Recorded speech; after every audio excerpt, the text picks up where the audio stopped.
আপনাকে ধন্যবাদ শামসুজ্জোহা। প্রথমে যেটি আমি বলছিলাম সেটি প্রশ্ন যে মাত্র কয়েক মাস আগে আমরা দেখলাম, এখন থেকে প্রায় 8 মাস আগে, গত জুন মাসে। জি, 12 দিন ধরে ইরানে একটা হামলা চালালো ইসরায়েল। সেই সময় আমরা দেখেছি অনেক সিনিয়র সামরিক বেসামরিক নেতাকে হত্যা করা হয়েছে, কিন্তু এবারে সরাসরি আলী খামেনিকে হত্যা করতে সমর্থ হওয়া, এটি আমার মনে হয় যে সমস্ত সমীকরণকে পাল্টে দিয়েছে।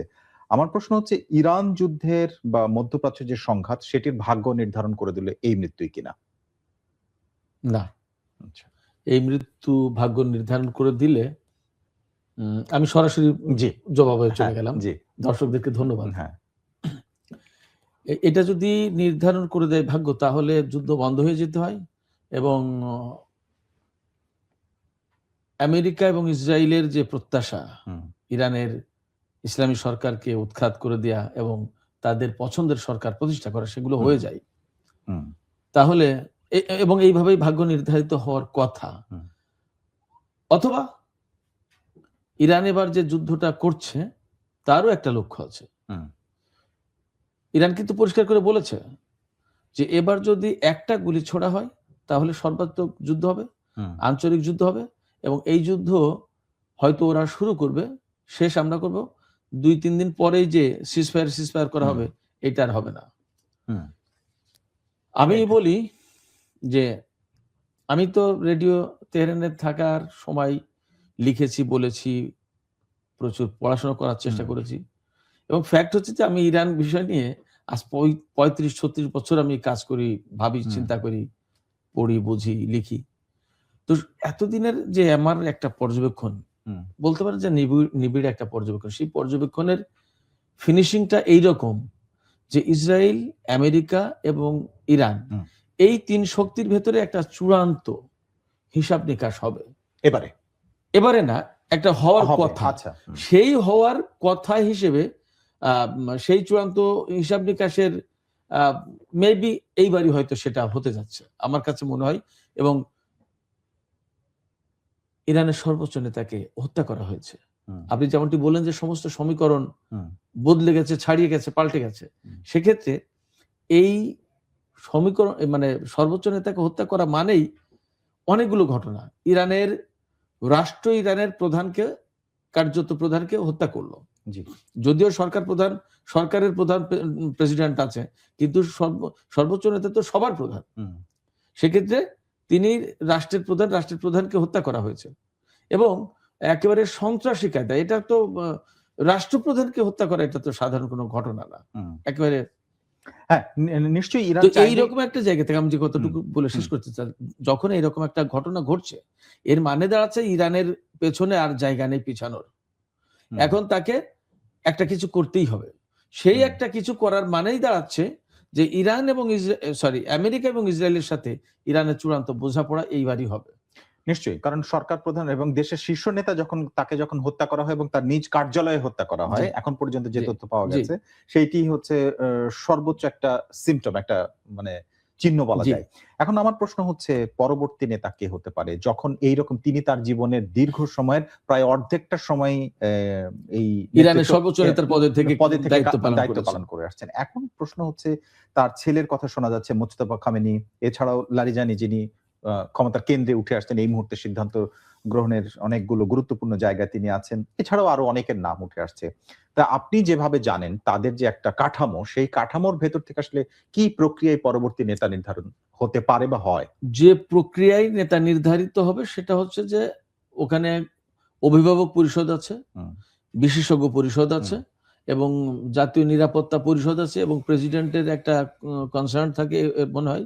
তো সাংবিধানিক একটা সিস্টেম আছে এবং ওই সাংবিধানিক সিস্টেমটাই ফলো করে সর্বোচ্চ নেতার পদে নতুন কাউকে দায়িত্ব দেওয়া হবে এবং এই নিয়ে জটিলতার কোনো কিছু হবে না সেখানে। এটা মোটামুটি আমি নিশ্চিত বলতে পারি। আর অর্থাৎ সাংবিধানিক কোনো জটিলতা এখানে তৈরি হবে না, রাজনৈতিক কোনো জটিলতা তৈরি হওয়ার কোনো কারণ নেই। এটা সেটেলড ইস্যু। এখন কে হবেন পরবর্তী নেতা, সেটা একটা প্রশ্ন। মোজতবা খামেনির কথা অনেকবারই উচ্চারণ হয়, কথা আসে যে তিনি পরবর্তী নেতা এবং আমি যতদূর যা বুঝি জানি যে এই প্রচারণাটা অনেকটা পশ্চিমা গণমাধ্যমের। আচ্ছা, তো সেক্ষেত্রে মানে অনেকে এইভাবে দেখাতে চেয়েছেন যে তিনি তো এত বছর থাকলেন, পরবর্তীতে তার ছেলেকে উত্তরাধিকার করে দিয়ে যেতে চান, তার মানে খানিকটা রাজতান্ত্রিক একটা ধারার সাথে উনার জীবনটাকে মিলিয়ে দেওয়ার চেষ্টা করে এই অ্যাঙ্গেল থেকেই পশ্চিমা গণমাধ্যম সম্ভবত এই বিষয়টা তুলে ধরে। আমার মনে হয় না যে মোস্তফা খামেনি নির্বাচিত হবে, এবং এই ব্যাপারে তিনি কিন্তু কোন ওই যে যোগ্যতার কোনো বিষয় আছে নাকি তার ছেলের জন্য হবে না, ছেলের জন্য তিনি ছেলে বলে হবেন এই কথা বলা হয়, প্রচার করা হয়, কিন্তু তিনি ছেলে বলে হবেন না এইটাই বরং অনেকটা খানিকটা সত্যি। যদি যোগ্যতার প্রশ্ন থাকে, ডেফিনেটলি যোগ্যতার তো প্রশ্ন আছে। সর্বোচ্চ নেতা, তিনি পররাষ্ট্রনীতি দেখবেন, প্রতিরক্ষা নীতি দেখবেন, টোটাল দেশের তিনি তো অভিভাবক হবেন, প্রেসিডেন্ট, সংসদ সবার অভিভাবক। তো সবার অভিভাবক যখন, তখন তো তার ওই রকম কোয়ালিটি, তার ওই রকম এক্সপিরিয়েন্স, তার ওই রকম আপনার কম্পিটেন্স এগুলো থাকতে হবে। তা না হলে তো তাকে এইরকম পজিশনে তো বসানো যাবে না।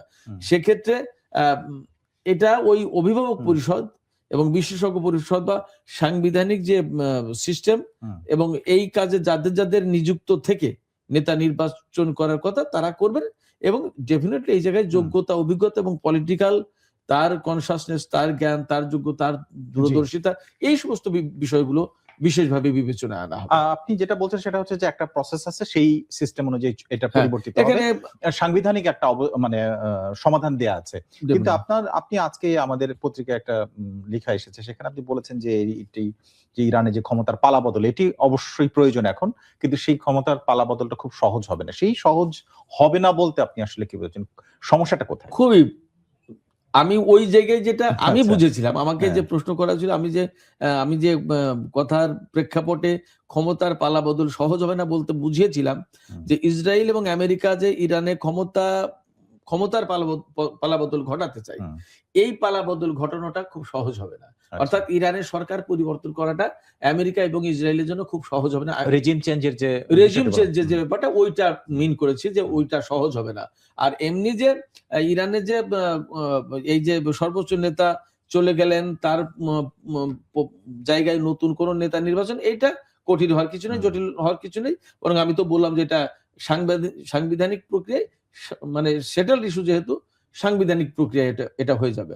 আমি সহজ হবে না বলতে আমি মিন করেছিলাম ইসরায়েল এবং আমেরিকা যেটা চায় ওইভাবে হবে না, ওইটা হবে না। মানে ইসলামী শাসন ব্যবস্থার অবসান ঘটিয়ে, ইসলামী সরকার বা বিপ্লবী সরকারের অবসান ঘটিয়ে তাদের পছন্দ মতো, যেমন রেজা শাহের ছেলে রেজা পাহলবিকে তারা বসাতে চান, এই বসানোটা খুব সহজ হবে না। আমি এটা আচ্ছা, এবার একটু আসি, এমনি যে কোনো একটা দেশের সবচেয়ে নিরাপদ এবং সবচেয়ে বেশি সিকিউরিটি দেওয়া হয় সেই রাষ্ট্রের প্রধান, সর্বোচ্চ নেতা, তারপরে প্রতিরক্ষা মন্ত্রী, সশস্ত্র বাহিনী প্রধানরা খুবই সুরক্ষিত একটা জায়গার মধ্যে থাকে। এবং ইরান এই সময়ে বেশ কিছুদিন ধরে টানা একটা যুদ্ধ পরিস্থিতির মধ্যে আছে। সেই রকম সময় আপনার মনে হয় যে সশস্ত্র বাহিনীর প্রধান মুসাভিকে, তারপরে নাসির জাদে প্রতিরক্ষা মন্ত্রী, যাদেরকে হত্যা করা সম্ভব হয়েছে, এবং সবশেষ আপনার সর্বোচ্চ নেতাকে, এইটা একই সাথে একদম পরপর হত্যা করা সম্ভব হলো, আপনার কাছে কি মনে হয় যে এইটা গোয়েন্দা ফেলিওরের জন্য হয়েছে এবং সেটা ইরানের দুর্বলতা আসলে আছে? এই জায়গায় তো অবশ্যই বলতে হবে যে গোয়েন্দা ফেলিওরিটি। কারণ যখন এই বিভাগটা সফল, তখন তো এই ধরনের হামলার আগেই তাদের কাছে তথ্য থাকার কথা, আসার কথা, যে এই হতে যাচ্ছে, এখান থেকে এক্ষুনি আপনারা মুভ করেন, জায়গা ছাড়েন, সেই পজিশনে যান, ইত্যাদি ইত্যাদি। এইটা যেহেতু হয়নি, তাহলে ডেফিনেটলি গোয়েন্দা ব্যর্থতা, এটা একটা ব্যাপার। আর একটা ব্যাপার হচ্ছে যে গোয়েন্দা ব্যর্থতা মানে সামগ্রিকভাবে উত্তর তো একটাই, গোয়েন্দা ব্যর্থতা তো বটেই, কিন্তু এর সাথে আরো কিছু যদি এর সাথে যুক্ত করা যায় সেগুলো বলা যায়। যেমন এই গোয়েন্দা ব্যর্থতা এর সাথে এমন হতে পারে যে ভেতর থেকেই এজেন্টরা তো কাজ করে থাকে। যেমন আপনি জেনে থাকবেন নিশ্চয়ই যে ইসরায়েলের প্রধানমন্ত্রী বেনিয়ামিন নেতানিয়াহুর দপ্তরের চিফ অফ স্টাফ, তাকে কিন্তু গৃহবন্দী করে রাখা হয়েছে, আই থিঙ্ক। কারণ হচ্ছে কি, যে তার বিরুদ্ধে অভিযোগ যে 2023 সালের 7 অক্টোবর যে হামাস ইসরায়েলে অভিযান চালালো। অভিযানটা এই অভিযানের পরে বা আগে পরের সময়টাই সে হামাসকে বা ইরানকে তথ্য দিয়ে সহযোগিতা এখন করেছে। কথা হলো কি, সেইটা হচ্ছে যে ইসরায়েলি তাহলে সেটা একটা সক্ষমতা যে তাদের নিজেদের মধ্যেও কেউ যদি বিট্রেয়ার থাকে তাকে খুঁজে বের করে ফেলা হ্যাঁ, এবং তাকে অ্যারেস্ট করেছে তারা, Definitely. তাই না? কিন্তু ইরান সেই জায়গাটায়, আমি প্রশ্নটা এই জন্য করছি, হুম। মাত্র কয়েক মাস আগেও একই ধরনের ঘটনা ঘটেছে এবং সেখানে প্রায় 10 জনের বেশি সামরিক কর্মকর্তাকে এবং উচ্চপদস্থ তারা একদম তাদেরকে top level এ। টপ লেভেলের হত্যা করা হলো। সেটিও সম্ভব হলো, এবারেও প্রথম সম্ভব হলো। অবস্থায় সম্ভব হলো। মানে এখানে ডেফিনেটলি ব্যর্থতাটার মাত্রা নাকি বেশি। সিআইএ এবং মোসাদের কাছে আসলে টিকতে পারাটা কঠিন? আমি সবই বলবো। ব্যর্থতার মাত্রাটা তাদের সামনে টিকতে পারার কঠিন মানেই তো ব্যর্থতা। ব্যর্থতা, রাইট। আপনি সমীকরণ করলে তো তাই আসবে। তাই আসে। যে সেক্ষেত্রে ব্যর্থতার মাত্রাটাই বেশি বলবো। এবং এই জায়গায় যদি স্যাবোটাজ হয়ে থাকে বা এজেন্ট হিসেবে কেউ কাজ করে থাকে, করতেই পারে, নট ইম্পসিবল। সব ধরনের সম্ভাবনা বা আশঙ্কাই মনে হয় ইরান বিবেচনায় রাখবে। এবং আমি আপনাকে এটাও বলি যে ইসরায়েল যেমন তাদের চিফ অফ স্টাফকে ডিস্টিংগুইশ করতে পেরেছে যে হি ইজ দ্য এজেন্ট, কেমন ইরানও এরকম বহু এজেন্টকে ডিস্টিংগুইশ করেছে, আটক করেছে এবং তাদেরকে বিচারের আওতায় এনেছে। এবং ফ্যাক্ট হচ্ছে এখানে একটা মজার তথ্য বলি যে এদেরকে যখন বিচারের আওতায় আনতে যায় তখন ইসরায়েল এবং আমেরিকা বলে যে একটা লোককেও ফাঁসি দিতে পারবো না, ফাঁসি দিলে কিন্তু যুদ্ধ করব। তার মানে তাদের এজেন্ট সেট করা, তাদের এজেন্টদেরকে বিচার করতে গেলে, ইরান বিচার করতে গেলে তাদের বিচার করতে দেয় না। কতটা অধীনস্থ কান্ট্রি, কতটা অধীনস্থ গভর্নমেন্ট চাই ইসরায়েল এবং আমেরিকা। ওকে, এবারে একটু আসি এভাবে যে আপনি যেটা এর মধ্যে বলেছেন যে যুক্তরাষ্ট্র প্রথমত ইসলামী শাসন অবসান চায়, যেটা খুব একটা কঠিন হবে না আপনার মন্তব্য। তো আমার প্রশ্ন হচ্ছে যে পর পর একের পর এক যুদ্ধ করছে এবং একের পর এক হামলা করছে, অনেকটা ঘোষণা দিয়ে অনেকটা বোঝা যাচ্ছে যে ইরান এখন তোপের মুখে। এটা এই মরিয়াটা তাহলে কেন? শুধুই রিজিম চেঞ্জ নাকি এর বাইরে আর কি আছে? মানে অনেক কিছু, সেই জিনিসগুলো একটু বলবেন। আমি অনুরোধ করব আপনি আমাকে সময় দেন। প্লিজ বলেন।